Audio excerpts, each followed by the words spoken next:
All right, guys, Flave from Boxing Evolution TV, and I'm joined here by Matt Holland, who is fighting on UCMMA against Matt Robinson.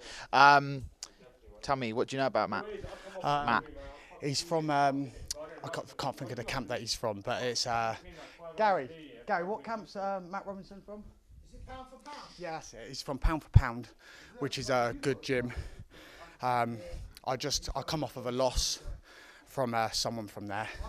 Well, let's talk about your last fight. I think you, from what I heard and what you told me, you lost from a rear naked choke, was it, or was it a guillotine? Yeah, it was.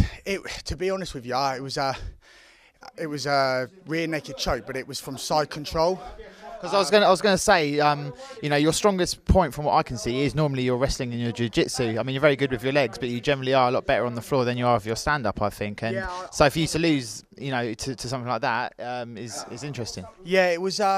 To be honest with you, I think I was concussed. He was a big hitter, the guy, and I took a few. I went for a leg lock, and he grabbed the fence, and then he turned into it, and he hit me with some bombs.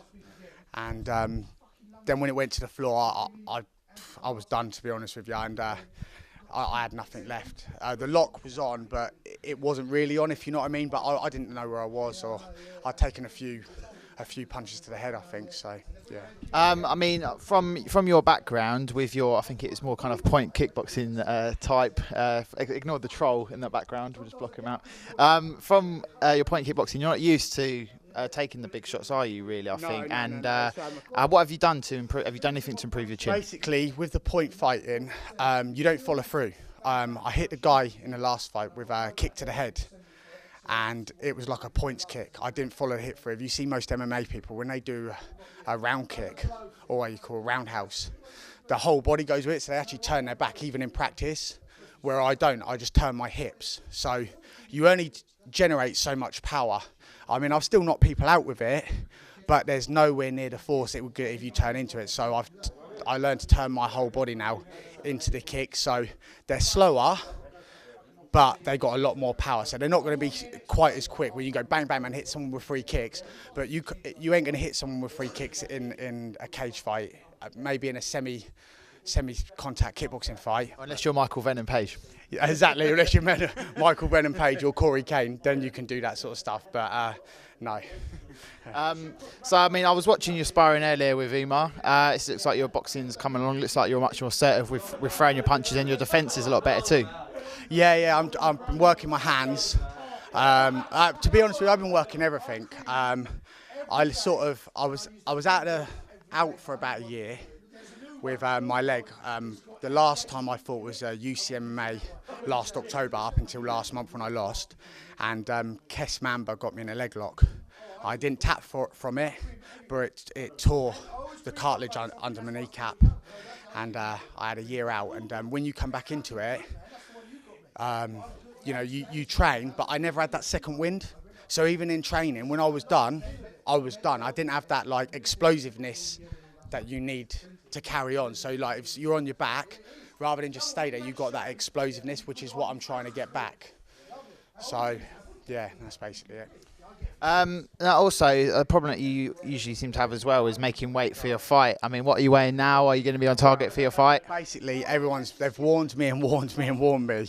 Just to let you know, we've got the screen for the camera pointing back to us, so Umer's looking at himself. But anyway, okay.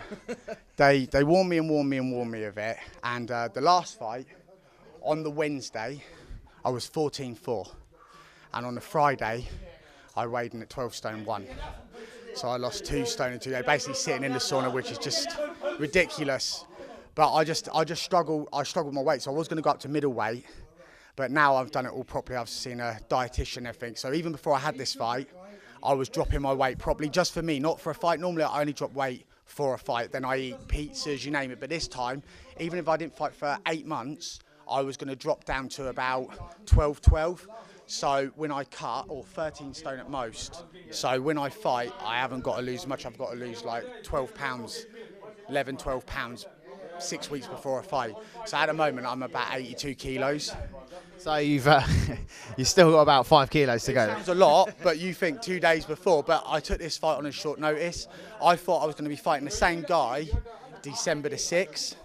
Then it was on the 22nd. of November for Fusion, and now it's UCMMA on the 8th of November. So it's the same guy, 3 different places, and it's got shorter and shorter and shorter. Now, I don't know if that was done deliberately because they know about my weight, because there's all tricks of the trade, I don't know, but it doesn't matter because I was already cutting weight anyway. Okay, well, hopefully, you know, it looks like you're doing things a bit better this time around, and hopefully in future we can see you, you know, make the weight properly, because I think that will make a massive effect. I think that will affect your performance massively. Now, Umer, come in. It's got your sparring partner, Umer, here. Now, what has happened to your neck there? Basically, show the camera. Show the people. Have a look, guys. Basically, message to Matt Robinson. You got Matt the Cat Holland in your hands. Be careful. He's very good at scratching.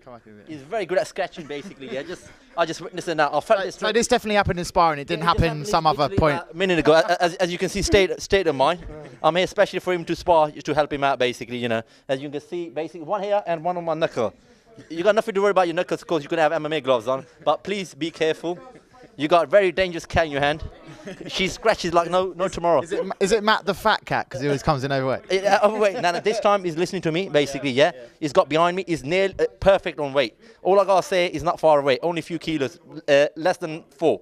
So that's a very already. It's still got 2 weeks to go, innit? 2 weeks to go, guys. 2 days before last time, I was 2 stone overweight. 2 stone heavier. This time he's perfectly on weight. He's listening to me. I'll walk around about 88, and I'm 2 weeks before the fight. I'm on weight, and I'll train on that weight to feel more comfortable. So the boy's already on weight, nearly enough now. Anyway, he's strong. He's manhandling me. I mean, that does not sound right. Yeah. Yeah, we'll change that. Yeah, he's strong at the moment, but the scratch did put me off. Big time. So hopefully, you know. So you're not going to be taking him to creams later on with you? Nah, he's not getting the treat tonight. No steak for him. Does it treat? No steak, no waffles for him. Best place in Slough for dessert. Yeah, definitely. Was it creams? Not creams. Sorry, not creams. Treats. Sorry, treats. Yeah, treats. Amazing stuff. And Paul Taylor's coming down, believe it or not, soon. UCMMA heavyweight champion Paul Taylor. He will be coming down to High Wycombe, staying with me very soon. And we're going to go to have steak. And also, we're going to go to treats as well. I'll be coming as well. Yeah, I'll film it, yeah.